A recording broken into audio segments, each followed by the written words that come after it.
Hare Krishna devotees, welcome to Shloka Day. Today's Shloka is Shloka number 63 of chapter 18. Iditte jnanamakyatam Iditte jnanamakyatam guhyat guhyataram maya guhyat guhyataram maya vimrishyaitada vimrishyaitada asheshena yathechasi tatha kuru. yathechasi tatha kuru. Word for word meaning, translation and purport by His Divine Grace, Srila A.C. Bhaktivedanta Swami Prabhupada. Srila Prabhupada ki jai. Jai. Iti, Iti. thus, Te. unto you, Jnanam. knowledge, akyatam, described, guhyat,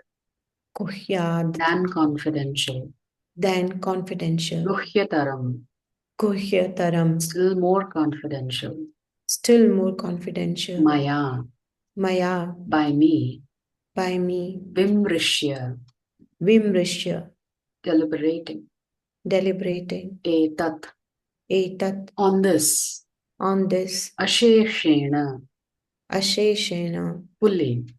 fully, yatha, as, ichhasi, you like, tatha, that, kuru, perform. Translation. Thus I have explained to you, knowledge still more confidential. Deliberate on this fully, and then do what you wish to do. So let us see what Prabhupada is writing in the purport. The Lord has already explained to Arjuna the knowledge of Brahma Bhuta. One who is in the Brahma Bhuta condition is joyful. He never laments, nor does he desire anything. That is due to confidential knowledge. Krishna also discloses knowledge of the Supersoul. This is also Brahman knowledge of Brahman, but it is superior.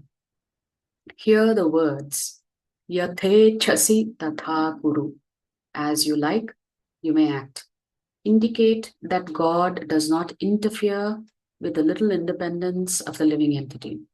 In Bhagavad Gita, the Lord has explained in all respects how one can elevate his living condition. The best advice imparted to Arjuna is to surrender unto the Supersoul seated within his heart. By right discrimination, one should agree to act according to the order of the Supersoul. That will help one become situated constantly in Krishna consciousness, the highest perfectional stage of human life. Arjuna is being directly ordered by the personality of Godhead to fight.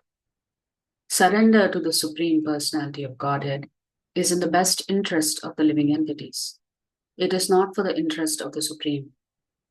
Before surrendering, one is free to deliberate on the subject as far as the intelligence goes.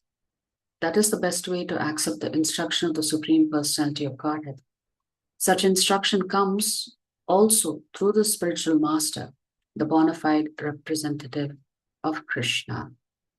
So, here Prabhupada is explaining that the level of surrender has to be to the Supersoul within, and the process of surrender is to follow the instructions of the Supreme Lord.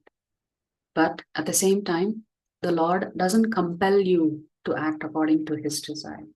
He gives you that freedom to decide for yourself what it is that you really want to do.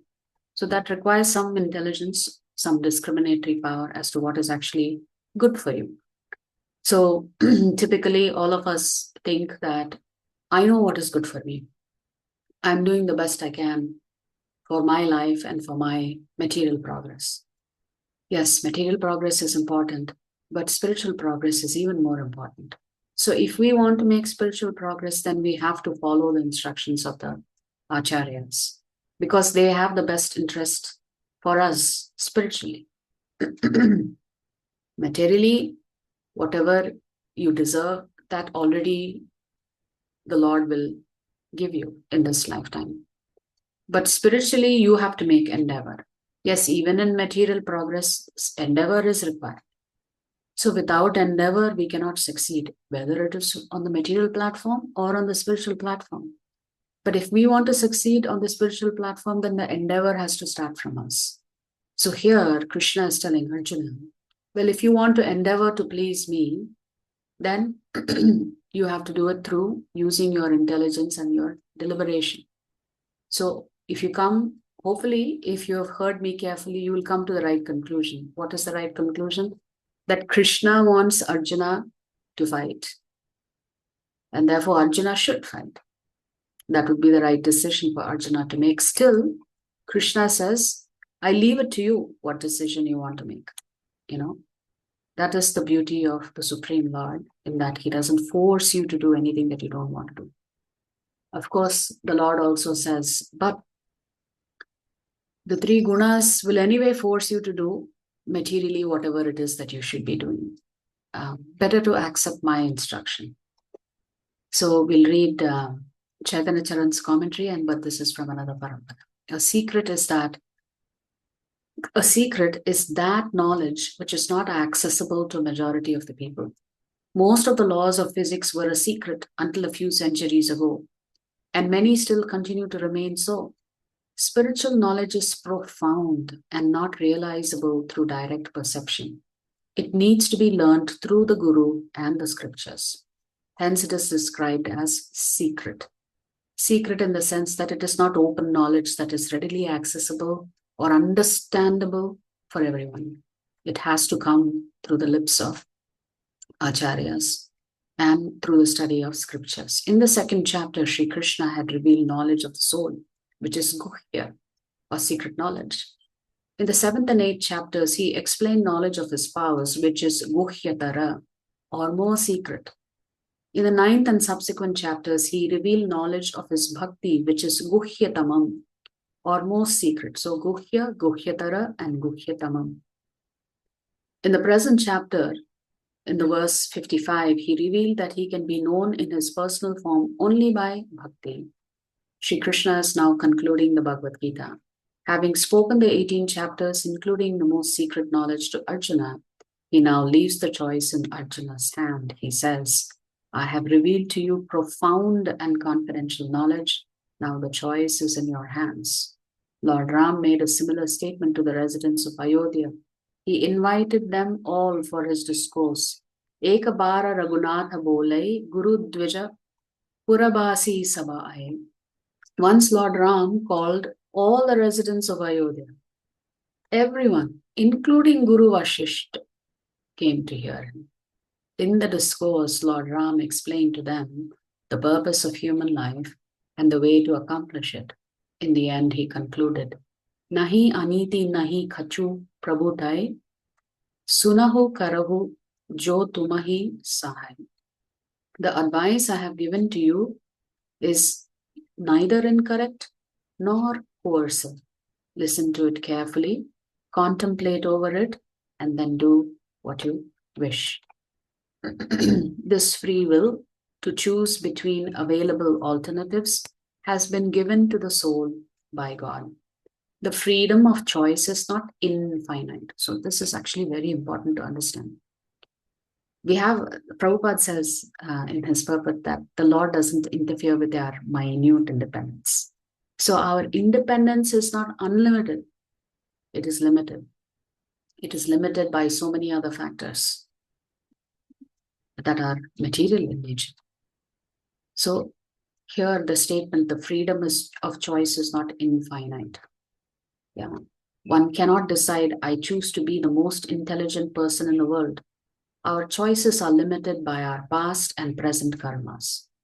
However, we do possess a certain amount of free will, for we are not machines in the hands of God.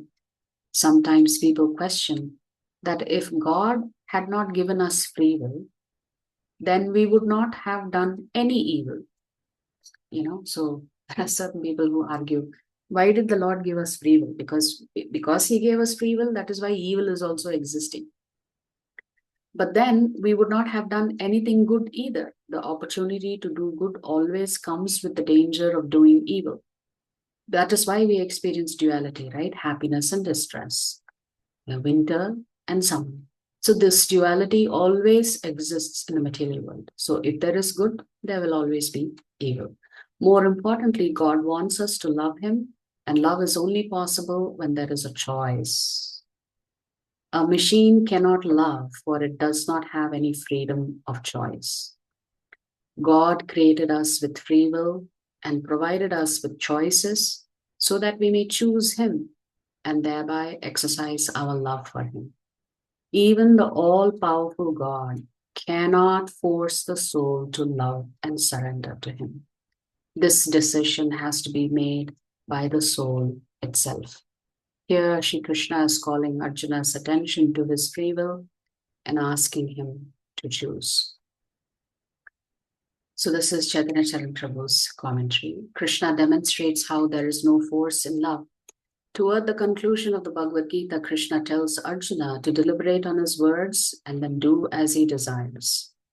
This statement reveals how Krishna's love is both broad-minded and far-sighted. How is it broad-minded? Krishna demonstrates an essential characteristic of love. Love does not force. Even though Krishna is God, he doesn't force Arjuna to comply with his will. If he wanted to, he could have simply finished the entire Gita in 6 words. I am God, obey me, fight.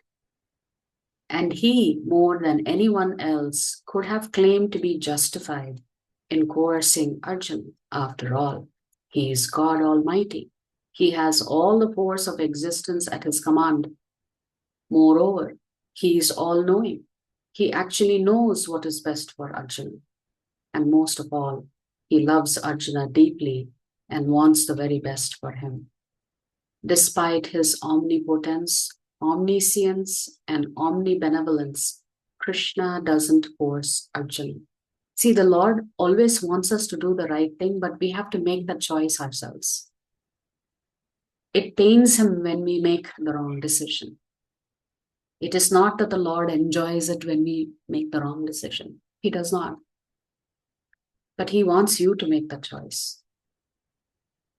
Because in love, there is no force. How can you love the Lord if the Lord forces you to love him and he doesn't give you any other choice to love anything else other than him? So that's how broad-minded Krishna is, that he has given each one of us that freedom to make that choice, the freedom to even reject him. Far-sighted.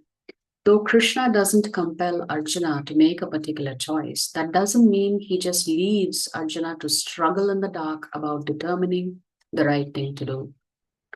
Far from it. He equips Arjuna with the intellectual resources to make a good decision.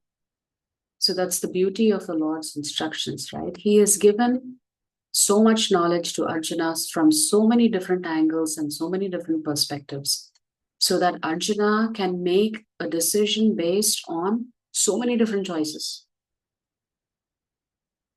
Nowhere does he infantilize Arjuna, treating him as if he can't understand the various factors involved in good decision making. So he never treats Arjuna like a little child, saying, "You are not intelligent. You have to make the decision and the choice that I am telling you that you should do." So there is no force in love. In love, there is freedom of choice. But in love also, there is exchange of ideas, exchange of information, so that the decision is based on a broad understanding, a liberal understanding of what is the right thing for a Jivatma. Instead, he respects and trains Arjuna's intelligence. Krishna doesn't just want Arjuna to make a good decision. He wants Arjuna to actively participate in and learn the process of ethical reasoning for arriving at good decisions. To that end, he progressively outlines Arjuna's various choices and their concomitant consequences. And he patiently answers Arjuna's many questions, thereby assisting him in gaining intellectual clarity and conviction about which choice is the best for him. So Krishna has given Arjuna many choices that comes with that freedom. And he also explains, if you do this, this will be the result. If you do that, that will be the result. Thus, he trains Arjuna to wisely deal with life's ethical dilemmas, both present and future. So, fundamentally, the challenge that Arjuna is facing is an ethical one. Which is the right thing to do? To protect my family or to protect this nation? So, Krishna's love is so broad-minded that he doesn't force Arjuna to obey him, and so far-sighted that he trains Arjuna in the process of good decision-making, thereby equipping him for both the present and the future. Right? This is the role of Guru, isn't it? The role of Guru is to equip you with the knowledge so that you can come to the right decision. You can come to the right conclusion on your own. So yes, so sometimes Guru will also to tell you, if you don't do this, you will suffer.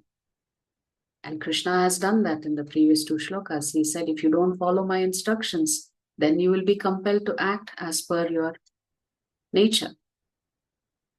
So a broad-minded person, a broad-minded leader will always lay out for you clearly the options that you have and allow you to make the decisions that you need to make. So that is how broad-minded and far-sighted Krishna is. So we can really appreciate from this particular shloka and this particular commentary the nature of the Supreme Lord. He does not force. Yes, force is there through karmic reactions. So in one way, you could say you really don't have a choice, but you do have a choice in decision making. So when it comes to decision making, we all have a choice. There, Krishna doesn't force you. But sometimes we get confused and end up making a decision that makes our situation worse than what it used to be before. So here Krishna is saying, I have given you everything that you need to know, and you should deliberate on this and decide carefully what you really want to do. If you like our videos, please subscribe to our channel and turn on the bell notification. If you'd like to join our classes every day, please check the details in the description section of this video. We look forward to serving you.